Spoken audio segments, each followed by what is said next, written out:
And I thank God for waking me up this morning, for closing my right mind, for being so good to me and so kind to me, how He just continued to bless me and my family. The ones who know the words of prayer, please pray for me. Okay? I will be coming, if you have your Bible, I will be coming from St. John, the 15th chapter, beginning at the first verse. Does everyone have their Bibles? No? The usher is coming around with the Bible. I'm going to give you a little time. St. John, the 15th chapter, in the first verse.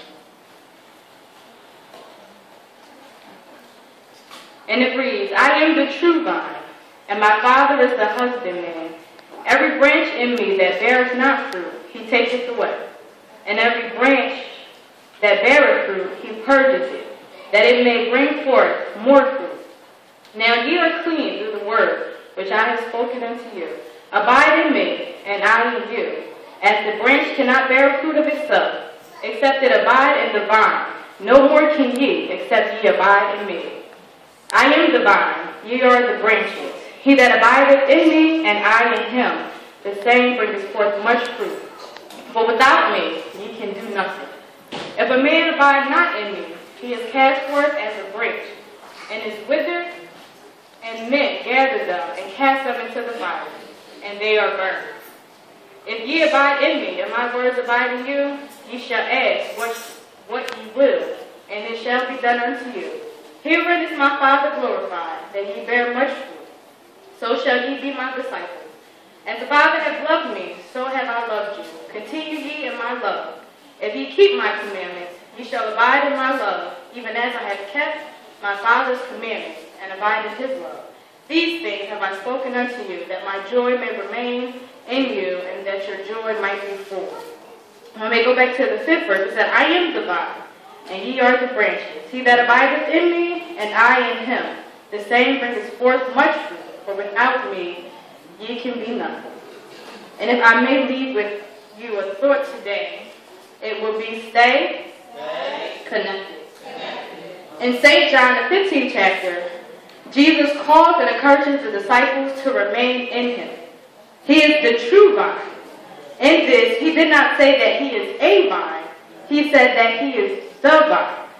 And in this parable, Jesus describes himself as the true vine and addresses God the Father as the husbandman, or the vine dresser, or you can say the gardener of a plant.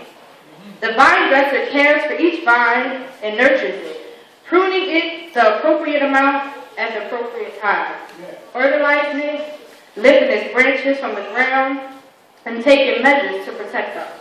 So when Jesus calls his Father the vine dresser, he is describing him in terms of his relationship and attitude, as well as the actions and the lives of the disciples. To call God the Father a vine dresser is to tell them that he cares for them personally and is wise to know exactly what to do to make them fruitful. With such a vine dresser, the branches of the vine can experience complete confidence and security. And some people may ask, why a vine rather than another plant? It's because in the Old Testament, the imagery of a grapevine is used to describe Israel. In Psalms, the 80th chapter and the 8th verse, it says, Thou hast brought a vine out of Egypt, thou hast cast out the heathen, and planted it. But in Jeremiah, the 2nd chapter and the 21st verse, the nation is guilty and unfruitful. And it says, Yet I have planted thee a noble vine, wholly of a right seed. How then art thou turned into the degenerated plant of a strange vine unto me? It describes Israel and its relationship to God. So Jesus using true vine to describe himself can very well be alluding to the nation's failure and to the fact of his good relationship with God. Where the nation failed God, Jesus has been the complete embodiment of everything they were supposed to be, which is why he describes himself as the true vine. By giving himself this title, Jesus is claiming to be the divine source of an abundant spiritual harvest. If you can say to your neighbor, say, stay connected. Now to the branches. and the branches are us. And with us, being the attached branches, by remaining to Him, which is Jesus Christ, as the source of life, we produce fruit. And bearing fruit is simply to honor God and to do good. John 15 talks about a fruitful branch and a fruitless branch. Now, a fruitless branch is a branch that no longer have life and have stopped remaining in Christ. And this branch, they are cut and thrown into the fire, like the 6th verse that says, if a man abide not in me, he is cast forth as a branch and is withered, and men gather them and cast them into the fire, and they are burnt. Say to your neighbor, stay connected. But how many of us know that there's a fruitful branch? If you say to yourself, I want to be a fruitful branch, that branch is a branch that bears fruit, who have life in them because they are still connected to the true vine, who is Jesus Christ. These branches the Father prunes and trims so that they become more fruitful. Prunes meaning He removes from their lives anything that diverts or hinders the vital life flow of Christ into them. Maybe you didn't get it. I said it prunes, meaning that He removes the lives of anything that diverts or hinders the vital life flow of Christ in them. Tell someone that I want to be a fruitful branch. It is just like a pregnant woman and the umbilical cord that is attached to the child. The purpose of the umbilical cord is the lifeline of the child from the mother. Its purposes is to transfer materials such as food, oxygen, nutrients from the mother to the child without allowing direct mixing. So you can look at the pregnant woman as Jesus, who is the life source, who is the true vine. You can look at the child as the branch, who is us, who is connected from the umbilical cord, where you can see that it's God because He's the vine dresser in the garden.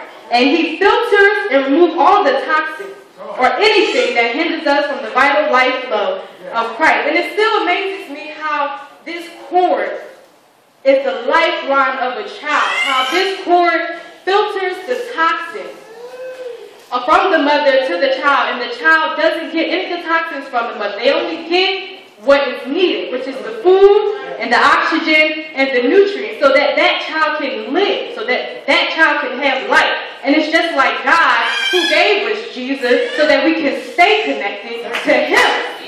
But we have to be filtered and we have to remove the toxins in order to be connected to God. And that gives us life and that we can live forever.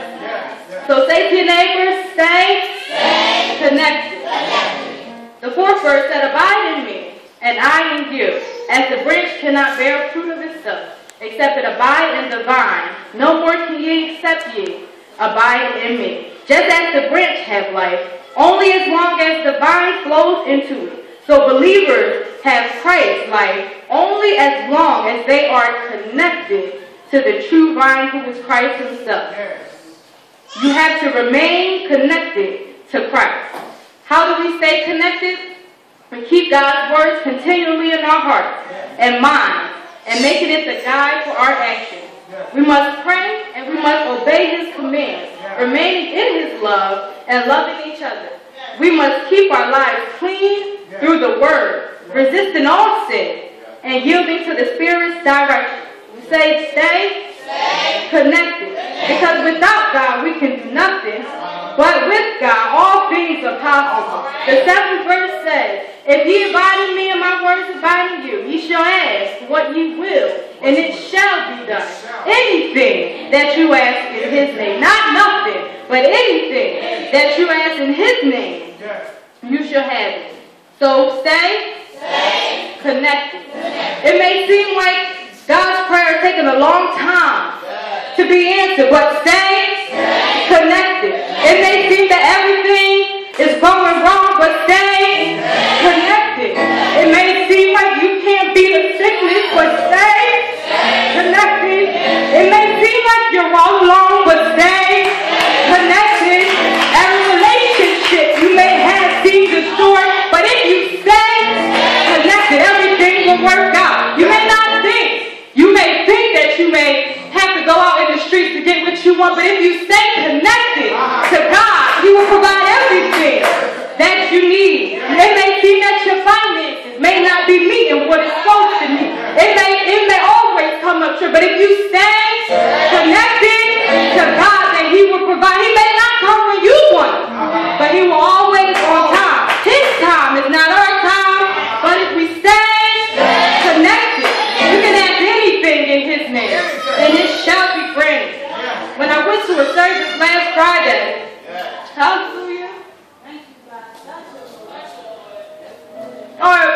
Figueroa, she said that the significance of raising your hand at the end of the fight is not to signal the enemy or the opponent that you quit or surrender, but when you raise your hand at the end of the fight, it is a sign of victory.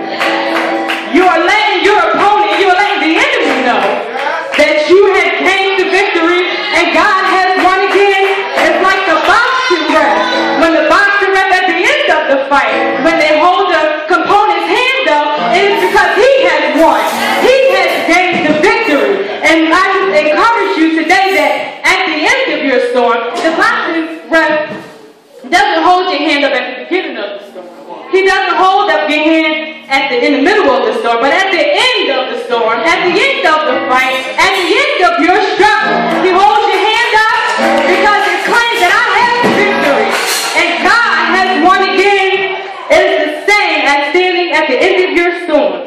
And when you feel like that you're all alone, just know that God is in your corner. That God, when you feel like you can't raise your hand no more, that God is in your corner, raising your hand, letting the enemy know that you have the victory. You have the victory over your finances. You have the victory over your troubled relationships. You have the victory over every stumbling block that the enemy wished to throw at you. So I dare somebody in to raise their hand to let the enemy know I have the victory. I have the victory.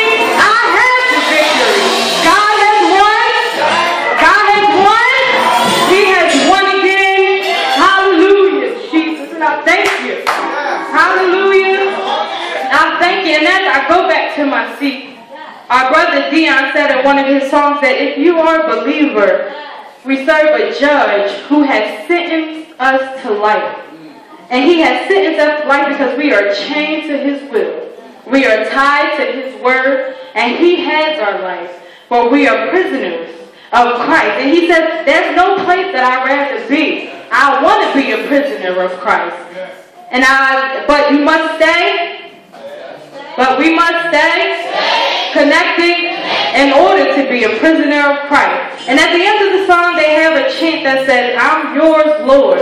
So if you put your hands on your chest and just tell the Lord that I'm yours. That wherever he wants you to go, that you'll go. That whatever he wants you to be, that you'll be. That whatever he says, that is not my will, but it's your will that must be done. So I encourage you stay connected to Jesus Christ, who is the true vine. You will have everlasting life. So you look to your neighbor and say, stay connected.